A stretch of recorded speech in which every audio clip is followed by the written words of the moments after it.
Bio plus میں خوش آمدید، جہاں ہم سائنس کی دنیا کے راز آپ تک آسان اور دلچسپ انداز میں پہنچاتے ہیں۔ اگر آپ چاہتے ہیں کہ آپ جدید سائنسی تحقیق سے باخبر رہیں تو ابھی ہمارے چینل کو سبسکرائب کریں۔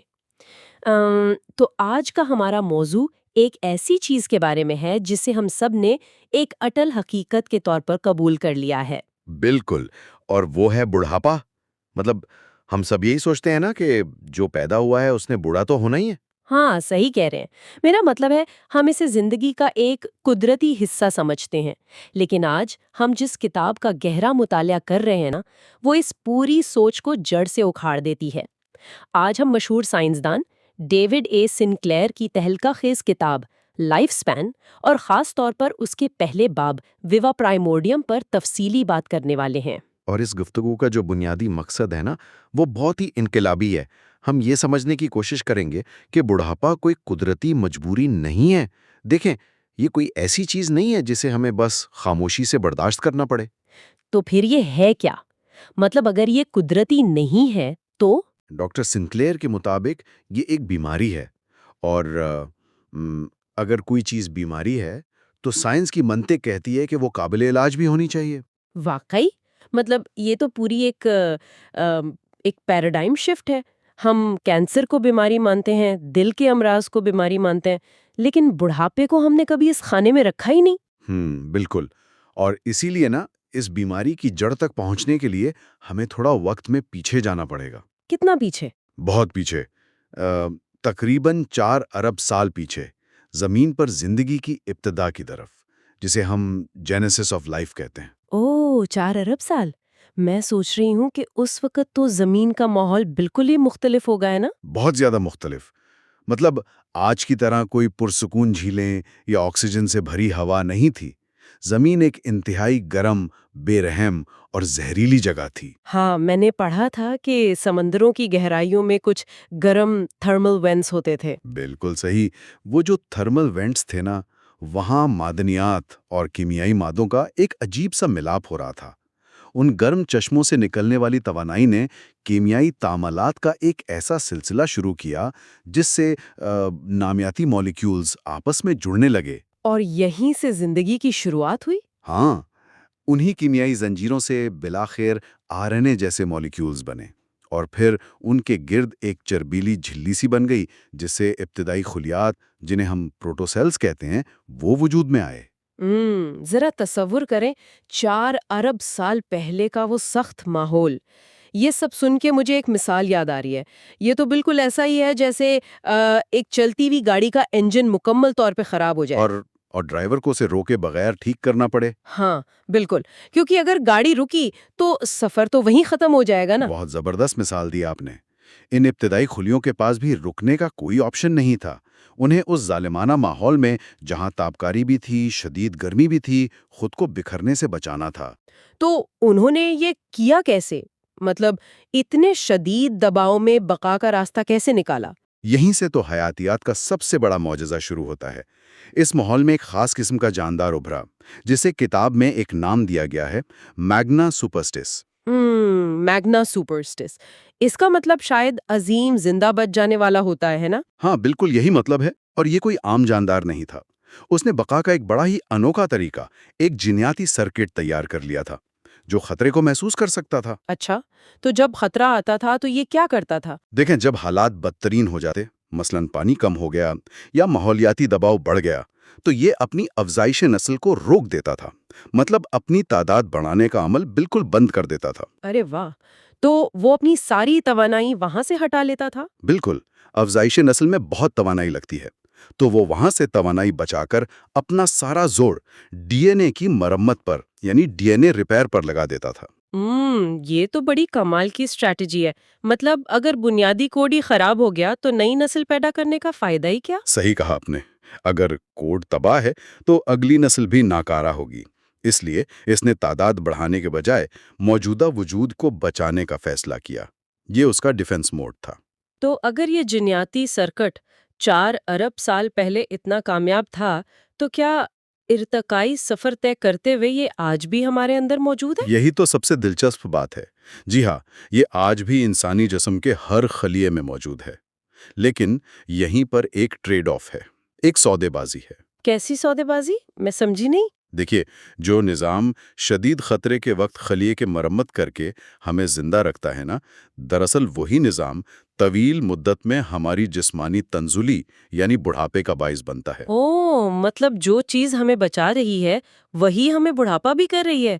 یہ تو بڑی عجیب بات ہے۔ پرانے سائنسدان تو کہتے تھے کہ بڑھاپا محض ڈی این اے کے ڈیمیج ہونے کی وجہ سے ہوتا ہے۔ ہاں، پرانی تھیوری یہی تھی۔ وہ کہتے تھے کہ بس ڈی این اے کا نقصان ہوتا ہے، فری ریڈیکلز جمع ہوتے ہیں اور انسان بوڑھا ہو جاتا ہے۔ لیکن جدید سائنس اس بات کو مسترد کرتی ہے۔ تو اب سائنس بڑھاپے کو کن جدید علامات سے پہچانتی ہے؟ میں نے کتاب کے نوٹس میں ہال مارکس آف ایجنگ کا ذکر پڑھا تھا۔ بالکل، جدید سائنس مانتی ہے کہ بڑھاپا ایک ملٹی فیکٹوریل عمل ہے۔ اس کی کئی علامات ہیں۔ سب سے اہم ہے جینومک انسٹیبلٹی۔ جینومک انسٹیبلٹی یعنی جینز کے نظام کا غیر متوازن ہونا۔ یہ کیسے ہوتا ہے؟ تو ہمارے ہر خلیے کا ڈی این اے روزانہ دسیوں ہزار بار ٹوٹتا ہے۔ ہمارا مرمتی نظام اسے جوڑتا تو ہے، لیکن وقت کے ساتھ اس مرمت میں کچھ غلطیاں ہونے لگتی ہیں۔ اچھا، جیسے کسی دستاویز کی فوٹو کاپی بناتے جائیں تو وہ دھندلی ہونے لگتی ہے۔ بہترین مثال، بالکل ویسے ہی خلیے کا اندرونی بلو پرنٹ غیر مستحکم ہو جاتا ہے۔ لیکن اس سے بھی زیادہ دلچسپ دوسری علامت ہے جسے ٹیلومیر ایٹریشن کہتے ہیں۔ ٹیلومیرز، اس کے لیے تو جوتوں کے تسوموں کی مثال بڑی مشہور ہے۔ ہاں، ذرا بتائیں نا اس کے بارے میں۔ جوتوں کے تسموں کے سروں پر جو ایک چھوٹا سا پلاسٹک کا ہول ہوتا ہے وہ تسمے کے دھاگوں کو بکھرنے سے روکتا ہے نا۔ تو ٹیلومیرز بھی ہمارے کروموزومز کے سروں پر بالکل ویسے ہی حفاظتی ہول ہوتے ہیں۔ بالکل صحیح۔ اور ہوتا یہ ہے کہ جب خلیہ تقسیم ہوتا ہے، یہ ہول گھس کر تھوڑا اور چھوٹا ہو جاتا ہے۔ تو پھر ایک وقت ایسا آتا ہوگا جب وہ ہول مکمل طور پر ختم ہو جاتا ہوگا۔ ہاں، اور جب ایسا ہوتا ہے تو خلیہ مزید تقسیم نہیں ہو پاتا۔ اب یہاں ایک بڑا مسئلہ شروع ہوتا ہے۔ وہ خلیہ مرنے کے بجائے ایک درمیانی حالت میں چلا جاتا ہے، جسے ہم سینیسنٹ سیل کہتے ہیں۔ میں نے سنا ہے انہیں زومبی سیلز بھی کہا جاتا ہے، مطلب جو نہ زندہ ہیں نہ مردہ۔ ہاں، زومبی سیلز، اور یہ بڑے خطرناک ہوتے ہیں۔ یہ خود تو ناکارہ ہوتے ہی ہیں، ساتھ ہی ارد گرد کے صحت مند خلیوں پر بھی زہریلے کیمیکلز خارج کرتے ہیں، جس سے جسم میں سوزش یعنی انفلیمیشن پھیلتی ہے۔ اور سوزش ہی تو زیادہ تر بیماریوں کی جڑ ہے نا؟ بالکل، اور اس کے بعد تیسری اہم علامت آتی ہے ایپی جینیٹک چینجز، یعنی جینز کے اظہار میں تبدیلیاں آنا۔ مجھے لگتا ہے سننے والوں کے لیے یہ جاننا بہت ضروری ہے کہ سب کا مطلب کیا ہے۔ روایتی طب کیا کرتی ہے؟ وہ دل کی بیماری کے لیے ایک وارڈ بناتی ہے، کینسر کے لیے دوسرا وارڈ۔ ہاں، وہ بیماریوں کا الگ الگ علاج کرتے ہیں۔ حالانکہ یہ تمام بیماریاں دراصل اسی ایک بنیادی بیماری کی مختلف علامات ہیں جسے ہم بڑھاپا کہہ رہے ہیں۔ اگر ہم اس کی جڑ کاٹ دیں تو شاید باقی بیماریاں خود بخود ختم ہو جائے۔ بالکل، یہ پوری میڈیکل سائنس کے لیے ایک نئی سمت ہے۔ اگر یہ ہال مارکس بڑھاپے کا کیسے ہیں، تو ہمیں یہ بھی سمجھنا ہوگا کہ اس کا کیوں کیا ہے۔ ہاں، اصل سوال یہی ہے نا کہ ایسا کیوں ہوتا ہے؟ اور یہاں کتاب میں ڈاکٹر سنکلیر کا سب سے انقلابی نظریہ سامنے آتا ہے، انفارمیشن تھیوری آف ایجنگ۔ جی، انفارمیشن تھیوری۔ اس کا مطلب یہ ہے کہ عمر کا بڑھنا دراصل خلیات کے اندر موجود معلومات کا ضائع ہونا ہے۔ معلومات کا ضائع ہونا مطلب لاس آف انفارمیشن؟ اس کو تھوڑا آسان کر کے بتائیں نا۔ دیکھیں، ہمارے خلیوں میں دو قسم کی معلومات ہوتی ہیں۔ ایک ڈیجیٹل، جسے ہم ڈی این اے کہتے ہیں، یہ کبھی خراب نہیں ہوتا، بڑا مستحکم رہتا ہے۔ اچھا، اور دوسری کون سی ہے؟ دوسری ہے اینالاگ معلومات، جسے ایپی جینوم کہا جاتا ہے۔ یہی وہ نظام ہے جو ڈی این اے کو بتاتا ہے کہ اسے کیا کرنا ہے۔ اس تصور کو واضح کرنے کے لیے میرے ذہن میں ایک بڑی زبردست مثال آ رہی ہے۔ جی بتائیے۔ یہ بالکل ایک پرانی آڈیو سی ڈی کی طرح ہے۔ سی ڈی کے اندر جو گانا ڈیجیٹل فارمیٹ میں موجود ہے وہ تو ڈی این اے ہے، وہ کبھی نہیں بدلتا۔ بالکل۔